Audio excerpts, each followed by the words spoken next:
Bonjour à toutes et à tous. Je vous souhaite la bienvenue à ce cours sur les capteurs et l'instrumentation. Je suis Abdelkrim Morem, enseignant-chercheur à l'université Echarrit Hamal Akhtar El Oued, département de génie mécanique. Aujourd'hui, nous allons entamer un module essentiel pour les étudiants en master de sciences et technologies, particulièrement en première année électromécanique.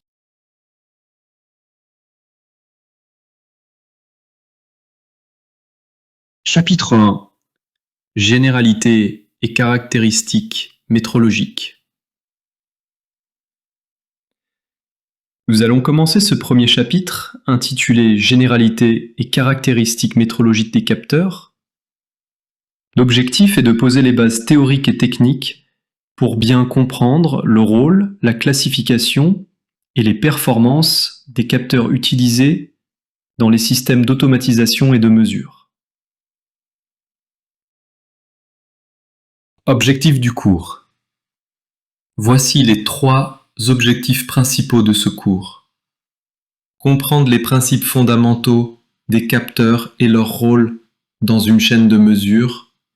Identifier les différents types de capteurs en fonction de leur fonctionnement. Maîtriser les caractéristiques métrologiques, c'est-à-dire les paramètres qui permettent d'évaluer leur performance. Définition et rôle des capteurs. Un capteur est un dispositif qui détecte une grandeur physique, comme la température, la pression ou la lumière, et la transforme en un signal utilisable, généralement électrique. C'est un élément fondamental dans tous les systèmes de surveillance, de contrôle et d'automatisation. Classification des capteurs, vue globale. Les capteurs peuvent être classés selon 3 critères principaux, le mode de conversion, le type de signal de sortie et le mode de contact. Nous allons explorer chacun de ces critères dans les diapositives suivantes. Capteurs passifs versus actifs. Les capteurs passifs, comme les thermistans ou les jauges de contrainte, nécessitent une alimentation pour fonctionner. A l'inverse, les capteurs actifs, comme les thermocouples ou les capteurs piézoélectriques, génèrent directement un signal. Ce choix impacte fortement la conception des systèmes de mesure. Capteur analogique versus numérique.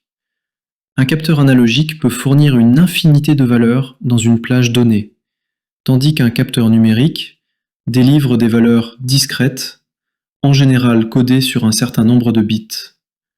Les capteurs numériques sont souvent préférés pour leur compatibilité avec les systèmes informatisés. Classification par grandeur mesurée. Enfin, on peut aussi classer les capteurs selon la grandeur physique qu'ils mesurent.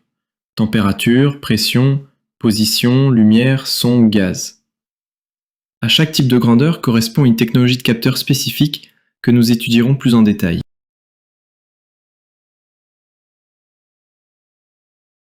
Caractéristiques métrologiques des capteurs. Vue d'ensemble. Pour évaluer la performance d'un capteur, on utilise plusieurs caractéristiques métrologiques. Étendue de mesure, sensibilité, précision, fidélité, rapidité et stabilité. Ces paramètres définissent la qualité de la mesure et sont essentiels pour le choix d'un capteur.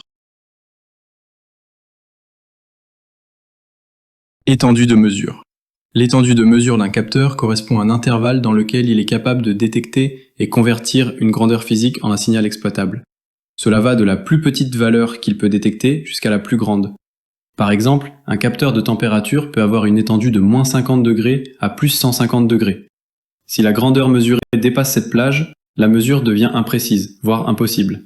Le choix d'un capteur adapté commence donc par vérifier que son étendue couvre les besoins de l'application. Sensibilité. La sensibilité est le rapport entre la variation du signal de sortie et la variation de la grandeur mesurée. Elle indique à quel point un capteur est réactif à une variation, même faible. Plus la sensibilité est grande, plus le capteur est capable de détecter des petites variations. Par exemple, si un capteur de pression fournit une variation de 1 V pour chaque variation de 10 kPa, alors sa sensibilité est de 0,1 V par kPa. C'est un critère crucial dans les applications de précision, comme en instrumentation biomédicale ou en métrologie industrielle. La précision représente la capacité du capteur à mesurer correctement une valeur proche de la valeur réelle. Elle est souvent exprimée en pourcentage de la pleine échelle, % de PE. Par exemple, un capteur avec une précision de ±1% PE sur une échelle de 100 degrés Celsius peut présenter une erreur maximale de ±1 degré Celsius. Il est important de noter que la précision inclut plusieurs erreurs possibles, bruit, linéarité, dérive, etc. Pour les capteurs numériques, on parle aussi de résolution, c'est-à-dire le plus petit écart distinguable entre deux mesures successives. Fidélité, justesse, exactitude, ces trois notions sont complémentaires. La fidélité est la capacité d'un capteur à donner les mêmes résultats lors de mesures répétées dans les mêmes conditions. La justesse, elle, reflète la proximité entre la moyenne des mesures et la vraie valeur. Enfin, l'exactitude combine les deux. Ainsi, un capteur peut être fidèle sans être juste, ou l'inverse. Un capteur est dit précis lorsqu'il est à la fois fidèle et juste. Ces critères sont essentiels pour assurer la fiabilité des systèmes de mesure. Rapidité. La rapidité, ou temps de réponse, mesure la capacité du capteur à réagir face à un changement brusque de la grandeur mesurée. On parle souvent du temps nécessaire pour atteindre 90% de la variation finale, appelée temps de réponse à 10%.